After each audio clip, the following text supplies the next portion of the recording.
Vartej police station ભાવનગરની DYSP કચેરીના કર્મચારીઓ પેટ્રોલિંગમાં હતા ત્યારે દારૂ ભરેલા આઈસર ઝડપવામાં સફળતા મેળવી છે.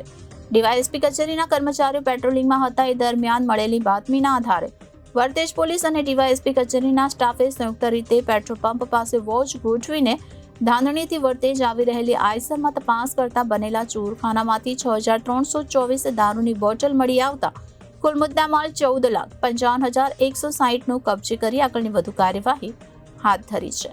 વર્તેજ પોલીસ સ્ટેશન ભાવનગરની ડીવાયએસપી કચેરીના કર્મચારીઓ પેટ્રોલિંગમાં હતા ત્યારે દારૂ ભરેલા આઈસર ઝડપવામાં સફળતા મેળવી છે. ડીવાયએસપી કચેરીના કર્મચારીઓ પેટ્રોલિંગમાં હતા એ દરમિયાન મળેલ બાતમીના આધારે વર્તેજ પોલીસ અને ડીવાયએસપી કચેરીના સ્ટાફે સંયુક્ત રીતે પેટ્રોલ પંપ પાસે વોચ ગોઠવીને ધાંધણીથી વર્તેજ આવી રહેલી આઈસરમાં તપાસ કરતા બનેલા ચોરખાનામાંથી 6,324 દારૂની બોટલ મળી આવતા કુલ મુદ્દામાલ 14,55,160 કબજે લીધો હતો અને આઈસરનો ચાલક બકુલ ઉર્ફે જગદીશ દિનેશભાઈ નંદેસારિયાને ઝડપી લેવામાં આવ્યો હતો, જ્યારે એક આરોપી નાસી ગયો હતો. ત્યારબાદ વર્તેજ પોલીસ સ્ટેશનમાં બકુલ ઉર્ફે જગદીશ દિનેશભાઈ નંદેસારિયા, કાળુભાઈ પ્રવીણ ઉર્ફે બાળો, શામજીભાઈ રાઠોડ, ભૂરાભાઈ અને આઈસરના માલિક સામે ધોરણસર વર્તેજ પોલીસ સ્ટેશનમાં ગુનો નોંધી આગળની કાર્યવાહી હાથ ધરી છે.